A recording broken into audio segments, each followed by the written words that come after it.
Continuando con nuestra serie, La vida de Jesucristo,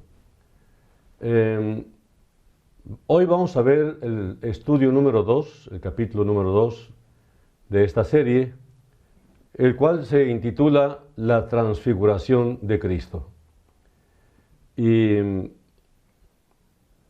quiero primeramente dar las gracias a todos por su asistencia a esta reunión virtual. Ya quisiéramos presencial, pero parece que todavía falta un tiempo más para evitar los riesgos de contaminación. Bueno, doy una cordial bienvenida a todos los que se han interesado en estudiar la Biblia, la palabra de Dios. La fe viene por oír, dice la Biblia. Si no das oportunidad a oír, entonces vienen muchos prejuicios, ¿verdad? Necesitamos un fundamento para creer o rechazar. Estoy muy agradecido con Dios por la fidelidad y la lealtad de cada uno de ustedes, que en medio de tantos e increíbles problemas permanezcan todavía fieles y constantes en la fe. Y si realmente lo han hecho es porque probablemente han gustado del perdón divino, son salvos, y aquellos que quieren serlo.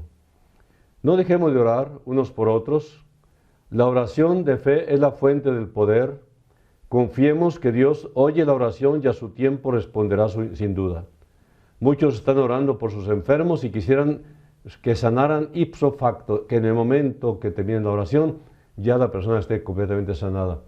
Bueno, Dios tiene su tiempo, así que no dudemos que Dios tomó en cuenta tu petición y tu familiar está en buenas manos, pero no dejes de perseverar. Bueno, este tema está versado sobre Marcos 9, ahí nos vamos a estudiar.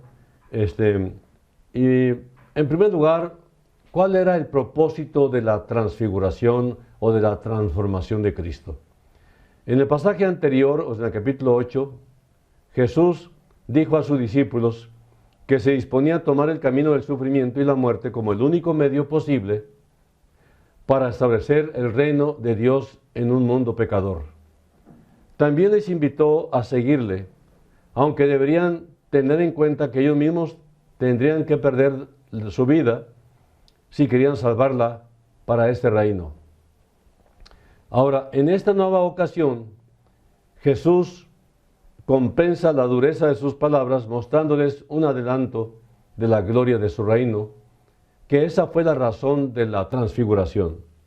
Entonces, el recuerdo de esta manifestación de su majestad serviría para compensar de alguna manera el momento en que seguramente habría de venir, porque era dentro de su proyecto, el plan de Dios para la salvación, que Él iba a ser completamente humillado sobre una cruz. Además, Cristo quería convencerles también de la existencia de otro mundo tan real y auténtico como el que nosotros habitamos, solamente que es invisible. Ellos debían estar plenamente conscientes de que nuestro mundo no es el único que existe, pero no estaba hablando de otro planeta, estaba hablando de un mundo que existe, pero que no lo vemos por medio de los ojos de la carne. Ellos debían estar plenamente conscientes de que nuestro mundo no es este, pero Él tenía que decirles. Y no solo eso, también debían saber que no se trataba de un mundo futuro en relación con el nuestro, sino que es un mundo que existe al mismo tiempo que el nuestro, y más allá de él. Y aunque normalmente es invisible para nosotros, el Señor estaba en contacto con los dos. Jesús dijo, él mismo dijo allá en Juan 18, dijo, mi reino no es de este mundo. Si mi reino fuera de este mundo, mis servidores pelearían para que yo no fuera entregado a los judíos, pero mi reino no es de aquí, dice Juan 18:36. Y en Santiago 2:5 dice, hermanos míos amados, ¿no ha elegido Dios a los pobres de este mundo para que sean ricos en fe y herederos del reino que ha prometido a los que le aman? En esta ocasión, Cristo se lo mostró también a ellos, dejándoles claro que el paso del tiempo y el cambio de las cosas no afectan a este mundo como el nuestro. Por ejemplo, vemos que Jesús apareció junto a Moisés y Elías. En nuestro mundo, estos dos profetas vivieron en épocas diferentes, separados entre sí por siglos, pero sin embargo en ese otro mundo están juntos. Pero había algo más que el Señor pretendía conseguir con esta manifestación de su gloria. Recordemos que en el pasaje anterior el Señor les había dicho que el reino no había de ser establecido en la tierra hasta su segunda venida. Entonces surgía la duda razonable de si ellos mismos podrían llegar a participar en él o ya habrían muerto para ese momento. En ese caso, ¿qué sentido tendría tomar su cruz tal como les proponía Jesús si tal vez nunca llegarían a disfrutar de ese reino? ¿Qué sentido tendría una vida de sufrimiento y abnegación si cuando llegara el reino prometido, ellos ya estaban muertos? Así que Cristo se proponía fortalecer la fe de sus apóstoles y también de todos los creyentes de generaciones posteriores por medio de esta manifestación. Para ello es interesante que nos notemos que Jesús no apareció solo, sino que estaba acompañado por Moisés, que representa la ley, y Elías, que representa a los profetas. Estos dos profetas habían partido de este mundo hacía siglos, uno de ellos porque murió, Moisés, el legislador, y el otro porque fue arrebatado al cielo, Elías, el profeta. Sin embargo, ninguno de los dos había perdido por eso la oportunidad de participar del reino glorioso de Cristo. Allí estaban los dos acompañando al Señor en su gloria. Y por último, otra cosa de lo que les convenció la transfiguración fue de la absoluta certeza de la segunda venida de Cristo. Pedro mismo, en su segunda carta, vuelve a recordar el momento en que estuvieron en el monte de la transfiguración y cómo esto les convenció de que el Jesús crucificado volvería un día en gloria. Veamos cómo lo expresa 2 de Pedro 1, 16 al 18. Porque no os hemos dado a conocer el poder y la venida de nuestro Señor Jesucristo, siguiendo fábulas artificiosas, sino como habiendo visto con nuestros propios ojos su majestad. Pues cuando Él recibió de Dios Padre honra y gloria, le fue enviada desde la magnífica gloria una voz que decía: Este es mi Hijo amado, en el cual tengo complacencia. Y nosotros oímos esta voz enviada del cielo, cuando estábamos con Él en el Monte Santo. Por supuesto, Pedro recibió una fuerte impresión al ver el rostro de Cristo transfigurado y su ropa transformada. Pero según nos dice, lo que más le impactó fue la declaración del Padre: Este es mi Hijo amado, a Él oíd. Recordamos que 6 días antes Pedro había reprendido a Jesús cuando les habló de sus sufrimientos y muerte en Jerusalén. Para él, todo aquello no podía formar parte de los planes de Dios, pero estando en el monte, la voz del Padre fue clara y contundente, mostrando su completa complacencia con la obra que el Hijo estaba llevando a cabo. Esto le llevó a la plena convicción de que lo que Jesús les había anunciado anteriormente era el plan de Dios para el establecimiento de su reino en esta tierra, y que por lo tanto Cristo no solo moriría y resucitaría, sino que también vendría con la gloria y honra de su Padre, que Pedro alcanzó a ver en el monte de la transfiguración. En Marcos 9:1 dice: algunos de los que están aquí no gustarán la muerte hasta que hayan visto el reino de Dios venido con poder. Mucho se ha debatido a qué se refería Jesús con estas palabras. Para entenderlas correctamente debemos recordar algunas cosas importantes. El reino de Dios no comenzará a existir solo cuando venga a la tierra. Como ya hemos dicho anteriormente, existe ya en el otro mundo. De hecho, Moisés y Elías ya están ahí, están viendo el reino de Dios. Es cierto, sin embargo, que mientras que el reino no venga a este mundo, en su manifestación abierta, La manera normal por la que un ser humano puede verlo es por medio de la muerte, tal como le ocurrió a Moisés, o por ser traspuesto o trasladado o arrebatado, como sucedió con Elías. Por lo tanto, lo que tenía de extraordinario la promesa de Jesús es que alguien pudiera ver el reino tal como es ahora, antes de que abandone este mundo por medio de la muerte.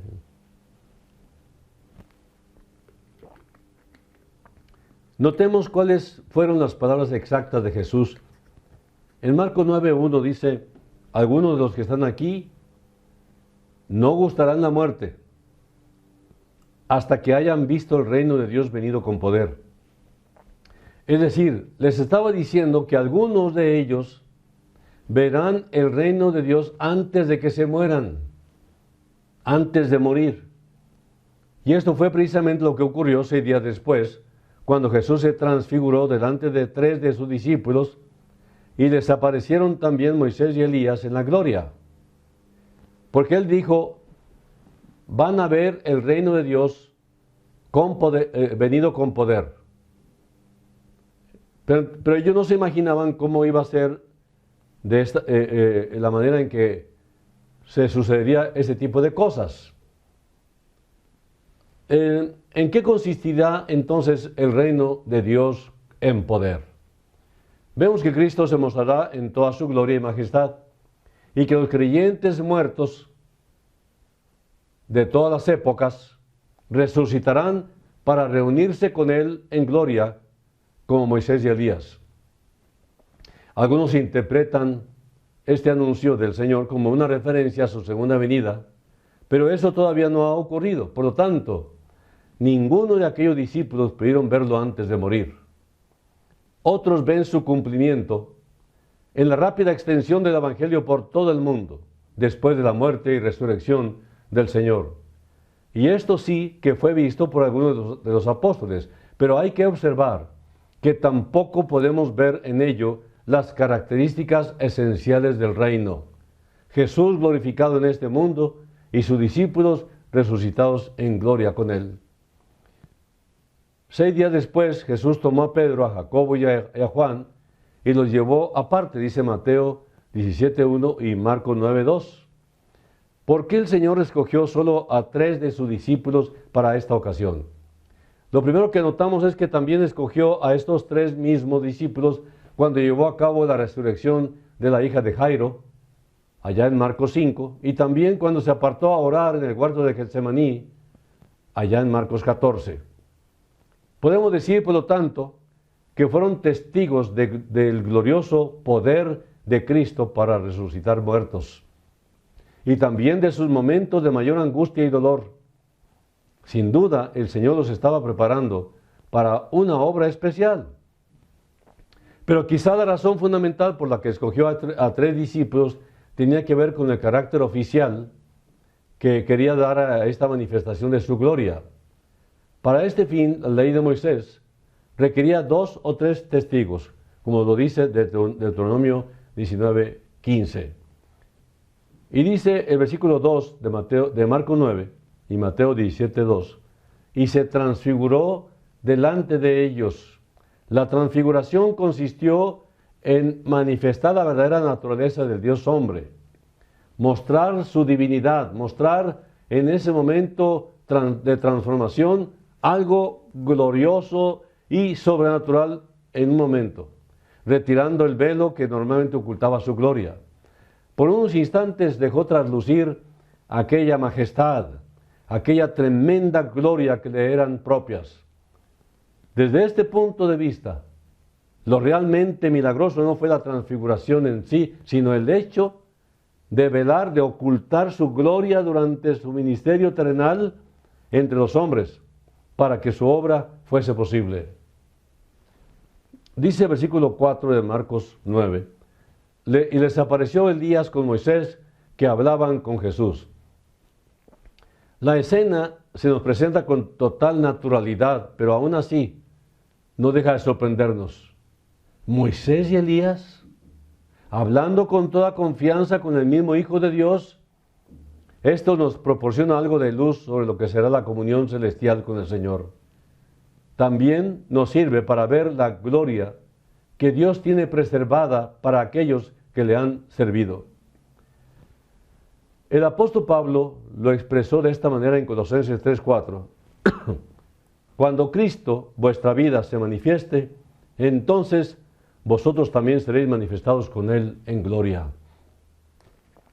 Y el apóstol Juan también corroboró esta misma verdad en 1 Juan 3:2.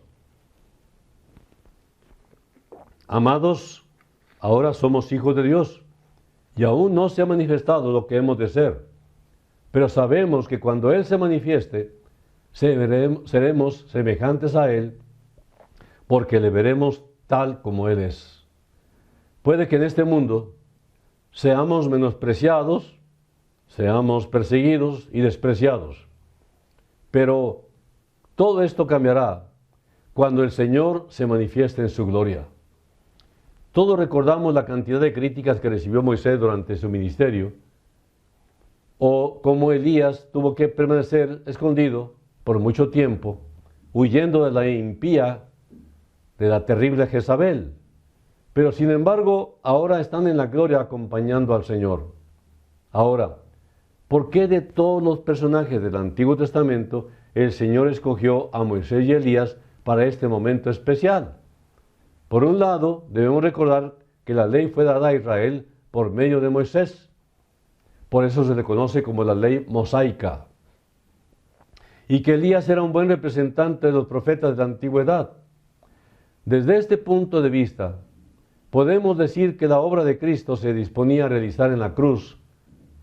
Era el cumplimiento de todo lo que con anterioridad se había anunciado por la ley y los profetas, como dice Lucas 24.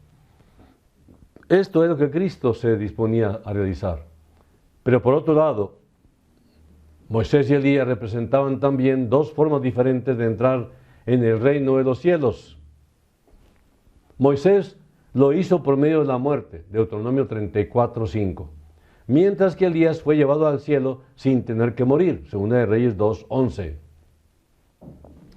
Y en la actualidad, muchos creyentes están entrando en la gloria por medio de la muerte, aunque otros muchos tenemos la esperanza de ser arrebatados por el Señor en su venida y no tener que gustar la muerte. Primera Tesalonicenses 4, 16 y 17. Ahora, en Marcos 9:5 y Lucas 9:33 continúa. Pedro dijo a Jesús: Maestro, bueno es para nosotros que estemos aquí y hagamos 3 enramadas. Es probable que en todo el Nuevo Testamento no encontremos otra personalidad tan bien caracterizada como la de Pedro, ¿no? Pedro era muy festivo cuando le alegraba algo, ¿no? Maestro, bueno es para nosotros que estemos aquí, ¿no? Estaba muy contento. Y siempre impulsivo, siempre irreflexivo, así era Pedro. ¿Cómo aprendimos de Pedro? Y se dejaba llevar por lo que sentía en cada momento. Pero si bien es evidente que Pedro no pensó lo que decía, por otro lado, podemos hacernos eco de su alegría y gozo. Qué bueno es estar aquí. Todos los creyentes sentimos la misma emoción cuando pensamos en el momento en que por fin estemos con el Señor en su gloria. Nosotros también diremos, como Pedro, qué bueno es estar aquí. Y ninguno deseará moverse de allí. Sin embargo, ese momento todavía no había llegado para los discípulos. Y una vez más manifestaban que no habían entendido la necesidad de la cruz.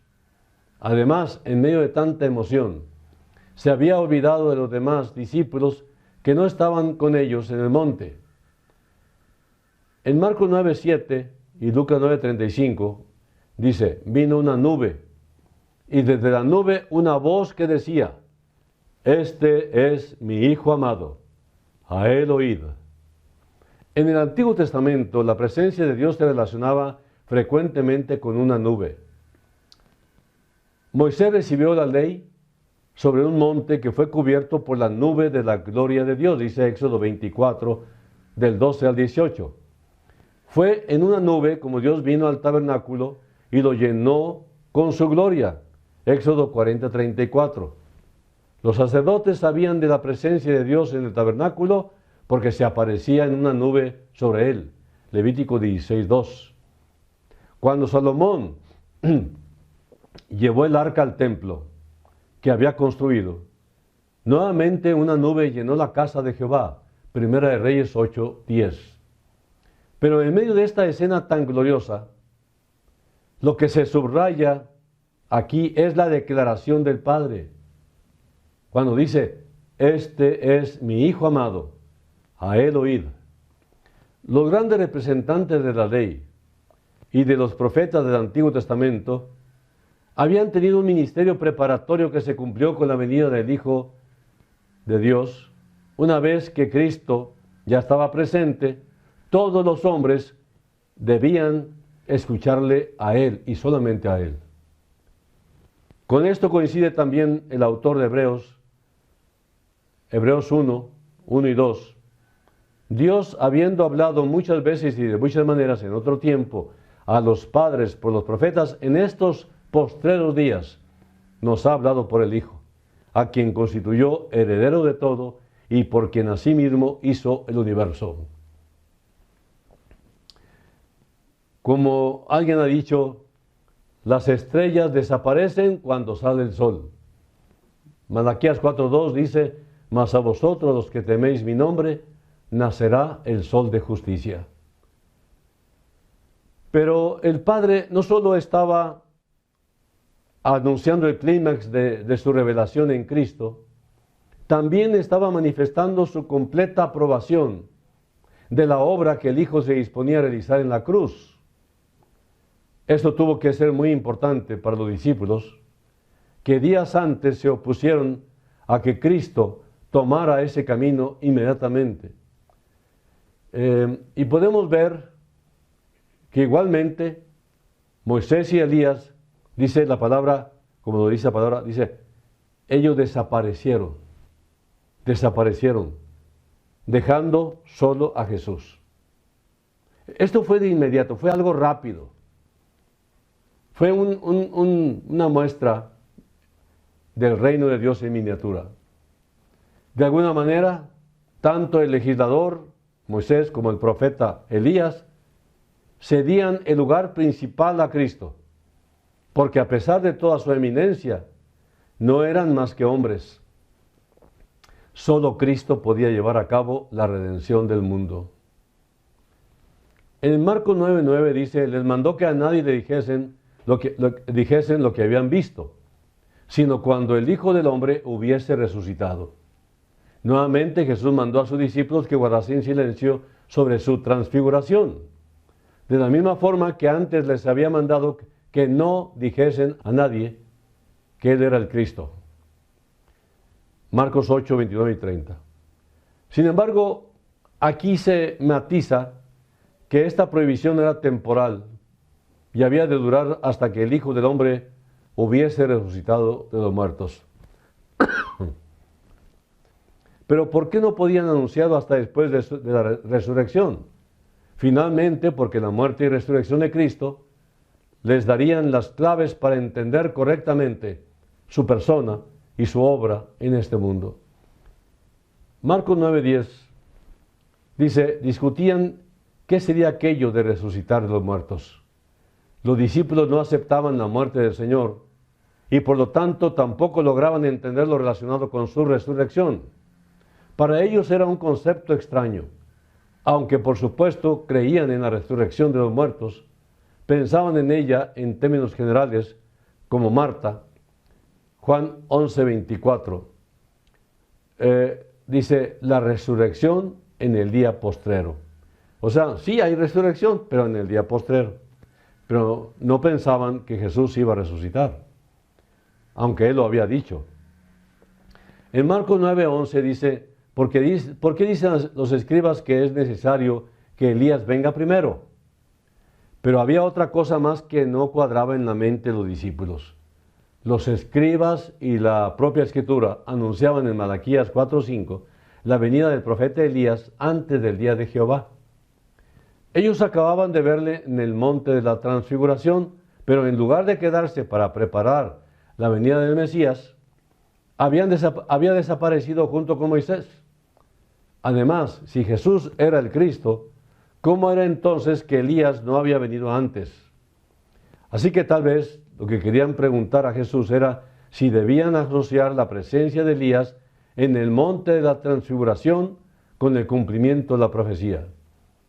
En su respuesta, Jesús aceptó como correcta la interpretación que los escribas hacían de la Escritura cuando afirmaban que Elías debía venir primero. Como lo dice en Marcos 9:12, respondiendo él les dijo: Elías a la verdad vendrá primero y restaurará todas las cosas. Pero esto trajo nuevas preguntas a las mentes de los discípulos. Si Elías había de restaurar todas las cosas antes de la venida del Mesías, ¿por qué entonces tendría que sufrir y morir? La respuesta de Jesús resulta un tanto ambigua, un poco difícil de entender rápido. Por un lado dice que Elías a la verdad vendrá primero y restaurará todas las cosas, colocando su labor en un tiempo futuro. Pero luego dice que Elías ya vino, como si se tratara de un hecho ya acontecido. Para entender correctamente la respuesta de Jesús, hemos de recordar que muchas de las profecías del Antiguo Testamento tienen un doble cumplimiento. Según esto, la profecía de Malaquías encontró un cumplimiento anticipado y parcial en la persona y obra de Juan el Bautista, quien vino, dice la palabra, con el espíritu y el poder de Elías para preparar el camino del Mesías. Lucas 1:17. Jesús mismo confirmó este punto. En Mateo 11:14 dice: y si queréis recibirlo, Él es aquel Elías que había de venir. Y así lo entendieron finalmente los discípulos. Dice en Mateo 17:12 y 13, entonces los discípulos comprendieron que les había hablado de Juan el Bautista. Pero queda todavía su cumplimiento más pleno, y en ese sentido es probable que debamos identificar a Elías como uno de los testigos cuya obra, bajo el reinado del anticristo, se describe en Apocalipsis 11, 3 al 13. Pero aunque Jesús estaba de acuerdo con el hecho de que Elías había de venir primero, sin embargo, no lo estaba en la interpretación que los escribas y los propios discípulos hacían de su labor. Para ellos, Elías surgiría en la historia trayendo una victoria arrolladora del cielo que daría el poder a Israel. Pero la realidad era otra muy diferente. Dice Marcos 9:13, finalmente, dice, Elías ya vino y le hicieron todo lo que quisieron, como está escrito de él. Con esto Jesús se estaba refiriendo al encarcelamiento y muerte de Juan el Bautista a manos de Herodes. Es evidente que todas las ideas y nociones preconcebidas de los discípulos estaban equivocadas.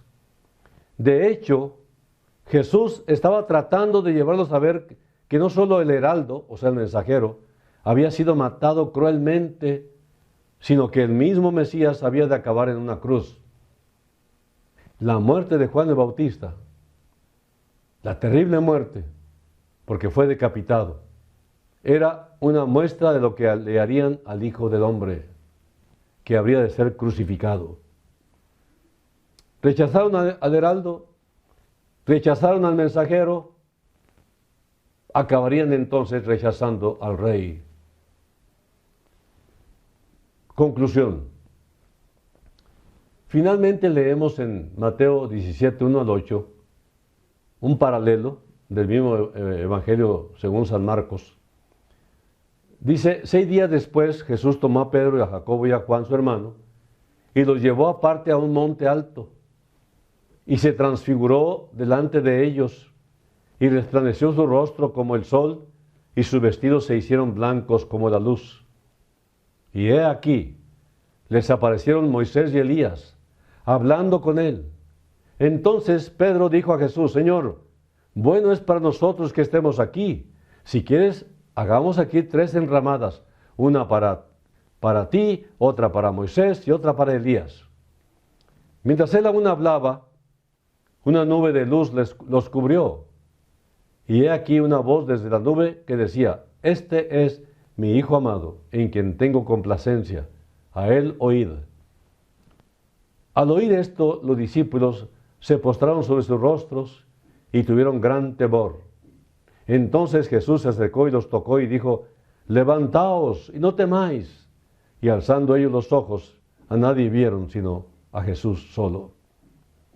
Los discípulos estaban muy aterrorizados por la voz, pero habrían de ser tranquilizados y amonestados en esa misma ocasión. La transfiguración fue un evento de tremendo significado con relación a la persona de Jesús y jugó un papel importante en la educación espiritual de los discípulos, como también causó una profunda impresión en aquella primera iglesia, la iglesia primitiva, la iglesia temprana, segunda de Pedro 1, 16 al 18 lo dice.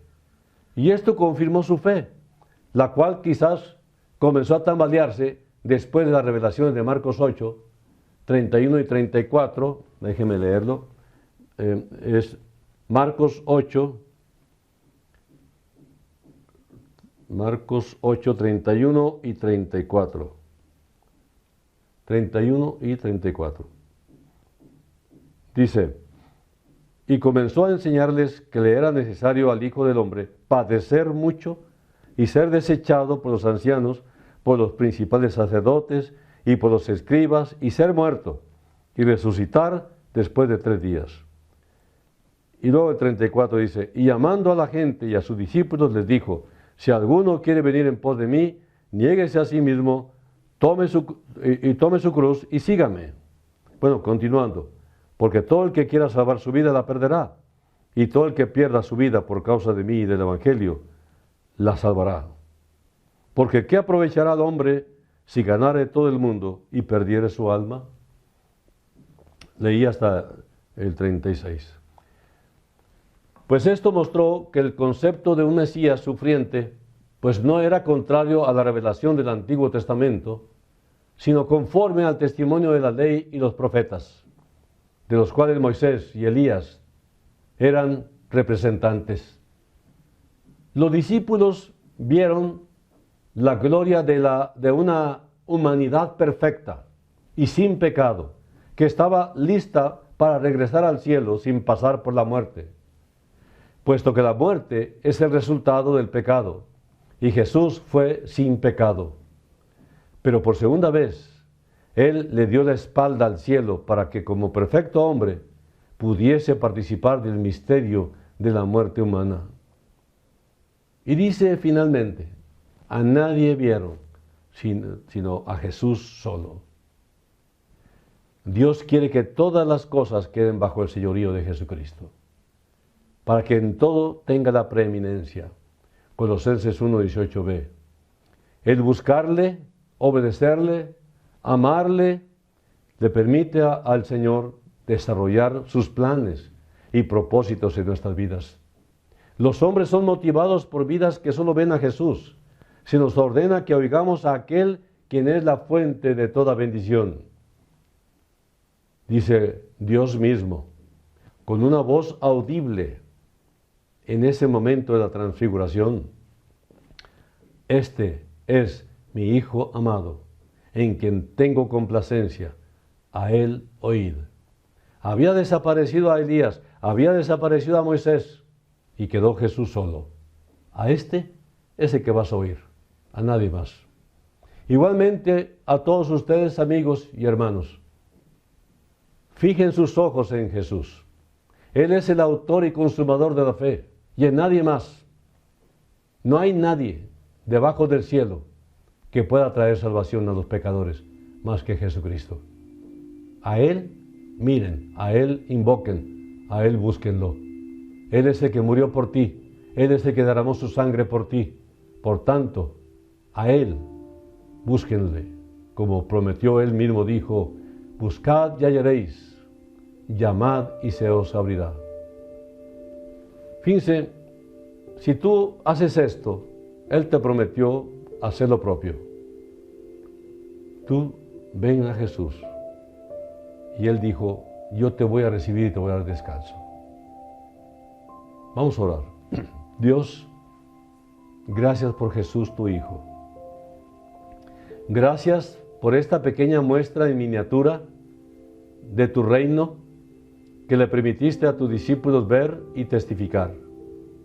Señor, ¿qué es lo que nos espera después de la muerte o después de que salgamos de este mundo? Es algo maravilloso porque ahí estaban vivos estos siervos de Dios tan maravillosos. Ahí estaban presentes en esa demostración de tu reino. Señor, que ninguno se lo pierda. Ayuda a los que batallan para creer. Como dice tu palabra, como oró alguien, ayuda a mi incredulidad. Ayúdalos, Señor, para que crean. En este momento tú estás tocando de nuevo el corazón de todos. He aquí yo estoy a la puerta y llamo. Si alguno oye mi voz y abre la puerta, entraré a él y cenaré con él y él conmigo. Dile a Jesús, Jesús, gracias por tocar a la puerta de mi corazón y gracias porque quieres entrar. Y yo voluntariamente te abro la puerta de par en par. Entra, Jesús. Toma el señorío de mi vida y llévame a la eternidad contigo. En el nombre tuyo, por tus propios méritos, mediante tu sangre derramada en la cruz de Calvario, te doy gracias. Amén. Eso es todo. Ya lo pediste, créelo. Si lo creíste de todo corazón, Jesús ya cumplió. Ahora te toca darle gracias. De modo que si alguno está en Cristo, nueva criatura es. Las cosas viejas pasaron. He aquí, todas son hechas nuevas. Que Dios los bendiga. Nos vemos la próxima con el favor de Dios.